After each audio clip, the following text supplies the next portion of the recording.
Ci sono batteri che hanno sviluppato resistenze multiple agli antibiotici e questi batteri vengono definiti multiresistenti e l'emergenza dei multiresistenti sta nel fatto che sono appunto intrattabili dal punto di vista terapeutico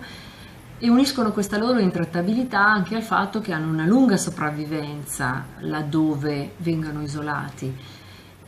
È chiaramente un problema che è stato denunciato da tutte le agenzie internazionali, è stato messo in evidenza recentemente anche dalla stampa, dalla televisione, e che richiede attenzione, richiede che si facciano strategie comuni, richiede che ci sia ricerca, che ci siano finanziamenti, richiede che ci sia una sorveglianza continua affinché possiamo tenerli in